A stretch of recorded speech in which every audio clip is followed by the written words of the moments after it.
paso que tiene el cuadro de Chalatenango. Vamos a hablar de los números. Tiene 7 juegos ganados, 2 empatados y 2 perdidos. 6 en línea. De los 7, 6 en línea. Exacto. Los últimos 6 casualmente.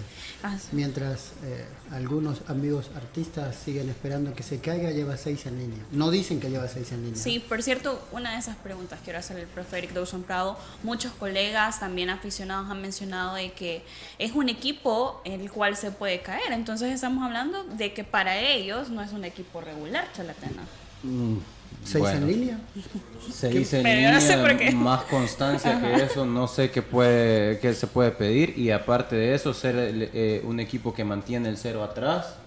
Eso es un equipo ordenado tácticamente y para mí eso, más que eso, no puedes pedir constancia. Y le vamos a dar la bienvenida a los ex del fútbol, al profesor Eric Dawson Prado, técnico del cuadro de Chalatenango. Hola, profe, le saluda Diana, ¿cómo está? Hola, Diana, un gusto saludarlos y estar con ustedes. Profe, gracias por tomar la llamada a los ex del fútbol. Supongo que viene en carretera después del entrenamiento, profe. Quería consultarle, profe, estábamos mencionando antes de hacer la llamada que muchos de nuestros colegas periodistas, muchos aficionados, mencionan que Chalatenango se puede caer en esta segunda vuelta. Pero si hablamos de regularidad, son 6 victorias al hilo, profe.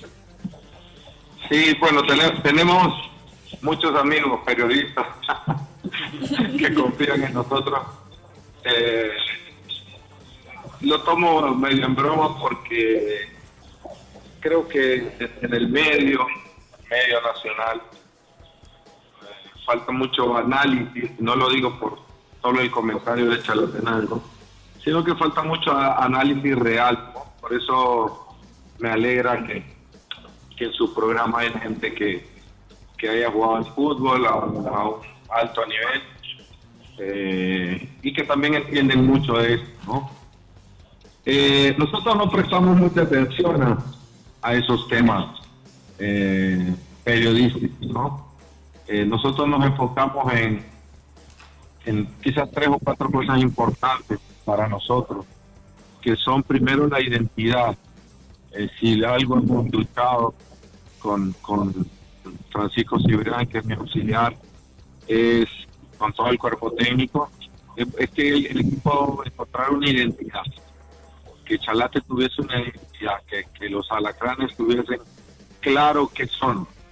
Creo que todavía no lo logramos al 100%, pero tenemos un buen porcentaje ganado desde el torneo anterior y ¿no? Así que eso sí nos compete, eso nos preocupa, la identidad, la unidad del grupo, y que, como ha pasado, la directiva nos permita o confíe en las ideas que nosotros tenemos y hemos puesto, ¿no? Eso creo que para nosotros es más importante, y hay un hecho, creo que ha marcado cómo nos ha ido, ¿no? Que es el grupo humano que tenemos. El grupo humano creo que ha sido fundamental.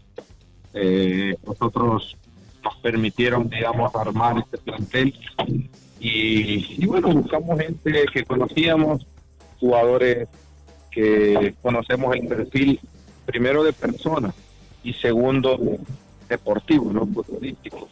Entonces creo que eso es lo que más nos interesa. En eso hemos puesto todas nuestras energías y creo que eso ha sido la base fundamental para poder sostener esta vuelta. Somos conscientes que falta mucho y que recién no hemos logrado los objetivos que tenemos planteados, ¿no? Buenas tardes, profesor. Gracias por atendernos la llamada y bueno, felicidades por el momento que están pasando. Dentro del análisis que usted hace, mi pregunta va no al presente, sino que cuando ustedes tomaron el equipo, después de los primeros entrenamientos y posterior para armar el plantel que hoy tienen, ¿qué fue lo primero que vio en Chalatenango para decir que acá es donde tenemos que trabajar para lo que usted dice, no tener una identidad, una regularidad y hoy ser uno de los animadores del torneo? ¿Qué es en lo que tengo que cambiar tanto en la parte de base, digamos, del plantel, como en lo que acontece al equipo en general? Bueno, Emiliano, realmente el análisis de lo que me preguntas vino antes de tomar la decisión de aceptar la invitación de Chalatenango. Hubo un acercamiento y después de eso, bueno, yo tuve, digamos, un día y medio para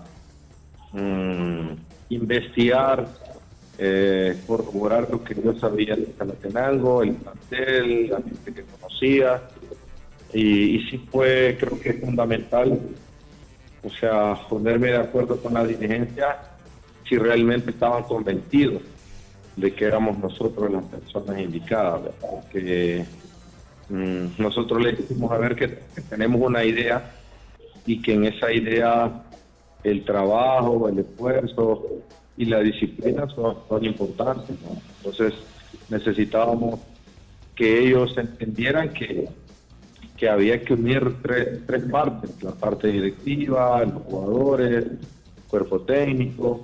Creo que en ese análisis previo a poder firmar con Chalatenango, nos convencimos de que con ese plantel, a pesar de que era un plantel muy corto, sí, número, nosotros podíamos hacer cosas interesantes, ¿no? Ahí creo que fue, y bueno, ya cuando llegamos al entrenamiento corroboramos muchas cosas de las que ya más o menos conocíamos. Particularmente yo conocía jugadores que estuvieron conmigo en su etapa formativa, Roberto Domínguez, a Miguel Lemus lo conocía. Entonces también este parámetro a mí me permitió saber que habían personas que desde la parte personal podíamos hacer un buen trabajo, y así fue como decidimos llegar a Chalatenango.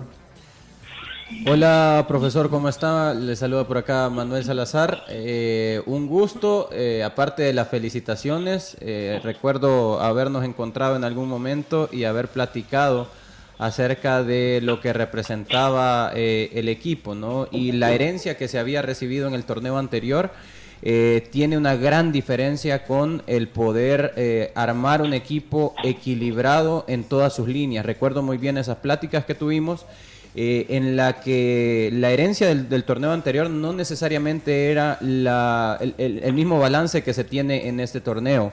Felicitaciones en ese sentido, porque desde la calidad que hay en una pareja de centrales que se ha amalgamado a la perfección, como es Dieter Vargas y también el que ya mencionaba usted, Domínguez, hasta encontrar incluso oportunidad como extremo o en varias posiciones del mismo Leonardo Mengíbar, que hemos hablado también de él, como un jugador que tuvo una muy bonita oportunidad en semifinales del torneo anterior y que tuvo aquella experiencia de la expulsión, pero que al parecer su calidad le da incluso para competir con extremos consagrados, como también es Diego Coca, como también es Miguel Lemus, como también es Denis Pineda, que ha estado fuera del país también y que incluso encuentra más minutos que la mayoría de ellos.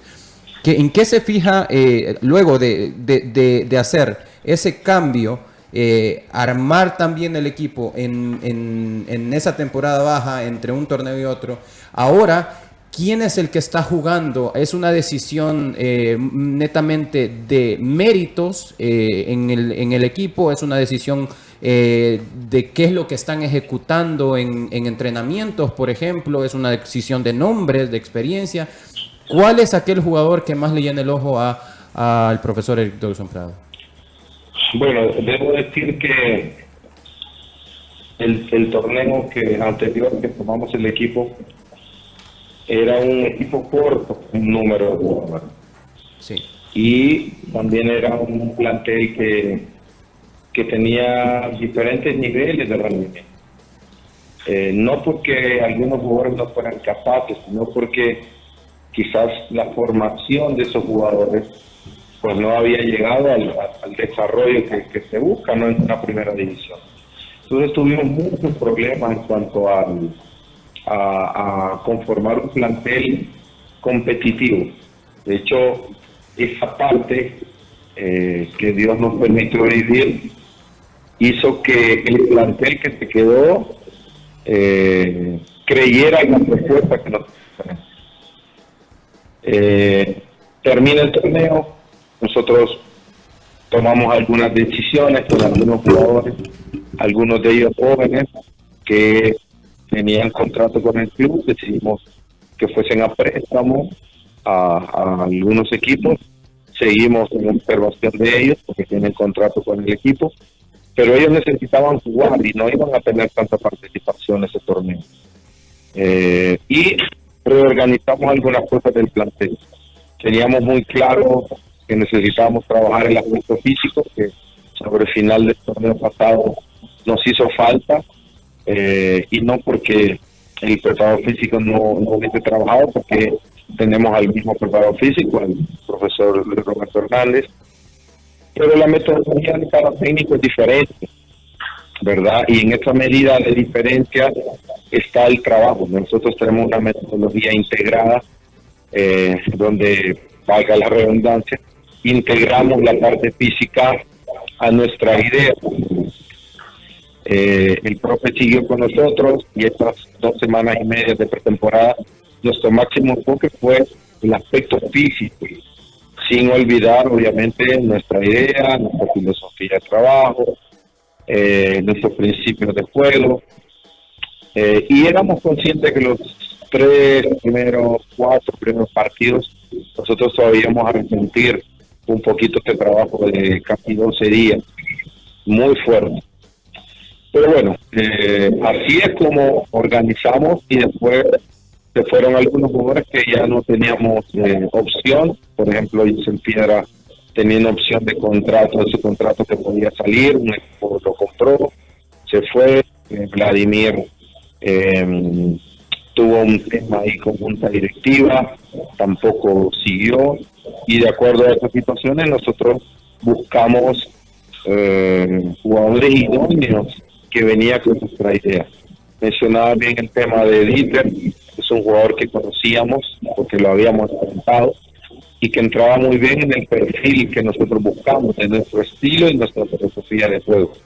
Luego vino Denis, que es un jugador de trayectoria, vino Diego Roca, que es un jugador que quedó al dedo con lo que nosotros buscamos, y esos jugadores también, ante todo, veíamos la parte personal, porque a nosotros nos interesa la parte personal. Nos interesa traer a buenas personas, personas que tienen objetivos, que les gusta el trabajo, que tienen una mentalidad como la que buscamos, ¿no? Y creo que eso también obviamente ha sido el éxito de la unidad que el grupo muestra. Hola, profesor Dockson Prado, le saluda Elmer Bonilla, un verdadero gusto, y en primer lugar pues aprovechar para felicitarlo por el gran trabajo que se está realizando ahí en Chalatenango. Oh, gracias, Elmer, un gusto.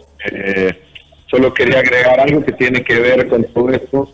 Nosotros trabajamos con una coaching de liderazgo que forma parte del cuerpo técnico, y en ese trabajo la parte humana es muy importante, e intentamos darle a los jugadores no solo herramientas deportivas, sino también herramientas humanas para que puedan crecer.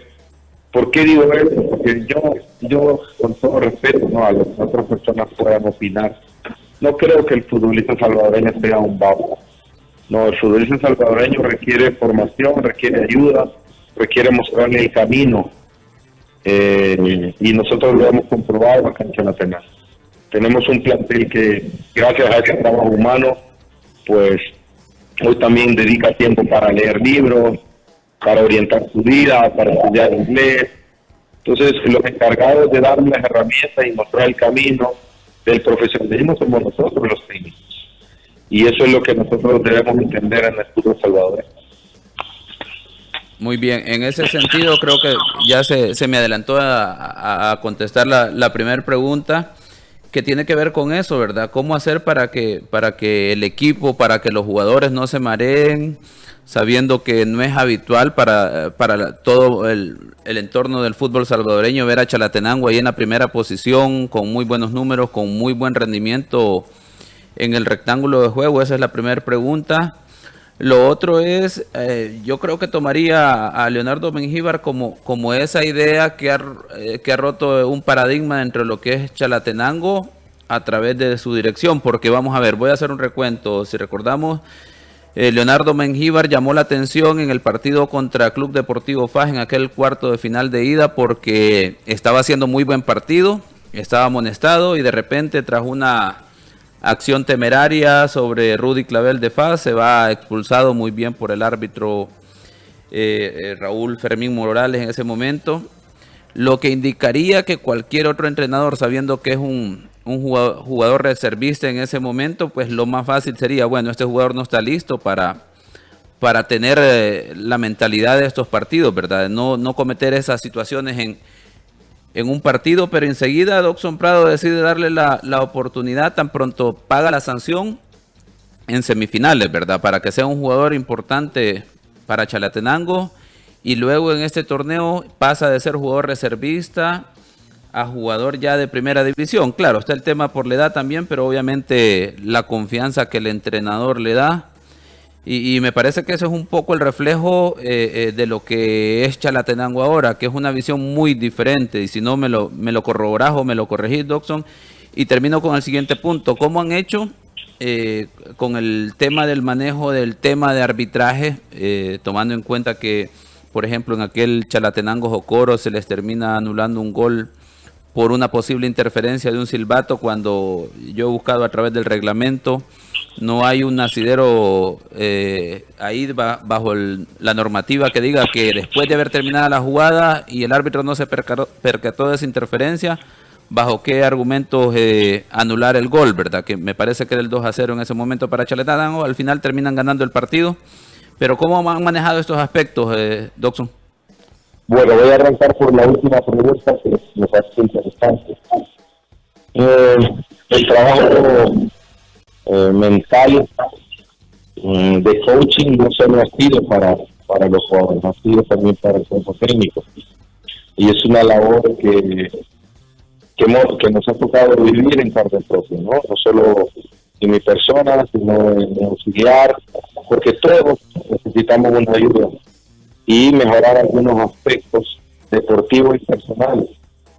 Hemos trabajado mucho el aspecto arbitraje desde la parte del coaching, primero para entender que no estábamos a cambiar una decisión del referee, y ha sido duro, porque así como con este ejemplo, nosotros quedamos eliminados contra Platense con un penal que no existió en la semifinal previa. Nosotros creíamos que ese partido era para penales, y hubo un penal que todos recuerdan, pero que nadie mucho mencionó, que no existió, y hemos tenido que trabajar también en ese sentido. Haciendo conciencia todavía, sobre todo estudiando un poco las reglas de arbitraje, haciéndose las reglas a los jugadores, pero sobre todo entendiendo que nosotros tenemos la posibilidad de no interferir con el árbitro haciendo nuestro trabajo, aunque por momentos no estemos de acuerdo con algunas decisiones. La pregunta que tú hiciste sobre cuál era el asidero legal fue la que yo le pregunté al árbitro precisamente en ese momento, que me dijera cuál era el asidero legal de haber anulado esta acción, porque fue el cuarto árbitro, Stanley Martínez, quien lo hizo. Pero bueno, hemos tenido que aceptar estas situaciones y tratar de crecer como personas y como técnicos. Eso es lo que hemos hecho. Con el tema de Leo todavía puede jugar en reserva este torneo. Nosotros decidimos que él pasara con números mayor, porque nuestra idea es seguir promocionando jugadores. Tenemos 5 jugadores más de reserva entrenando todos los días con nosotros. La mayoría ya debutó. Steven Guerra, que es el más chico, ya debutó. Bueno, hoy tenemos uno más chico que es de 15 años, se llama Walter, todavía no ha debutado, porque nuestra idea es darle oportunidad a los jóvenes y poder tener un grupo que tenga jugadores de experiencia. Profesor, perdón que lo interrumpa, ¿qué edad tiene, me decía? 15 años. 15 años, está entrenando con el equipo mayor. Entrena con el equipo mayor, y entrenado también nacional. volante central, un muy buen jugador, y lo traemos a entrenar con nosotros porque queremos que su exigencia deportiva crezca, ¿no? Y porque también comience a recibir el trabajo mental que nosotros hacemos. Ese es nuestro objetivo. Sí. A nosotros nos gusta trabajar con jóvenes, confiamos en los jóvenes, y ese ha sido el caso más sonado de Leo, pero también está Alejandro Enrique, Claro. jugó todo el torneo, un jugador que tiene una proyección muy interesante, Coincidimos. central y lateral, zurdo, con la cara, de vuelta aéreo, cosa que no es común. Manuel, tú lo sabes, encontrar zurdo Totalmente. no es fácil encontrarlo. Y Totalmente. tenemos varios jugadores, ¿no? Pero la apuesta viene más por confiar en ellos y porque el grupo de grandes también les apoya y les exige. No fue fácil con Leo hacerle ver muchas cosas de su forma de jugar, tenía que cambiar, que ya no estaba en la reserva. Entonces, nuestra vida tiene que ver también, ¿verdad?, con darle oportunidad a los jóvenes, y es una idea que también venimos tratando de madurar con la dirigencia del club. Profe, para finalizar, mencionamos siempre, o uno piensa a veces, un pensamiento equivocado, de que los equipos que están en el último lugar son los más fáciles. Para mí, y creo que para los que estamos en la mesa, es todo lo contrario. Lo vimos frente al Limeño, un triunfo que costó mucho sacarlo, y ahora para abrir la segunda vuelta se enfrentan a Atlético Marte, un equipo que también, profe, está en ese peligro de la zona de descenso. Sí, para nada es un partido fácil, totalmente de acuerdo, y siempre lo hemos planteado así. Estamos trabajando mucho en la conciencia de entender que no va a haber partido fácil. Lo sabíamos en Santa Rosa de Lima, que iba a ser un partido duro por la exigencia física, por lo que el rival representaba, y somos conscientes también de que todos los partidos son casi finales, y creo que el grupo lo ha entendido de esta manera. Ya. Sí nos ha servido mucho pensar en los objetivos semanales. Tenemos objetivos a final de torneo, pero nos enfocamos en el día a día, desde el día martes, trabajando en la idea y en los objetivos tácticos que tenemos contra Atlético Marte. Desde el primer día, todo va integrado, enfocado a ese objetivo. Entonces, quizá el no ver más allá de eso nos ha permitido también estar tranquilos. Profe, le agradecemos por tomar la llamada a los ex del fútbol y por supuesto mucha suerte para el día sábado frente al cuadro de Atlético Marte. No, un gusto hablar con ustedes y a las órdenes. Gracias. Era el profesor Eric Dawson Prado, técnico del cuadro de Chalatenango, quien se encuentra en primer lugar, y enfrentan el día sábado al cuadro de Atlético Marte en el inicio de la segunda vuelta de este torneo.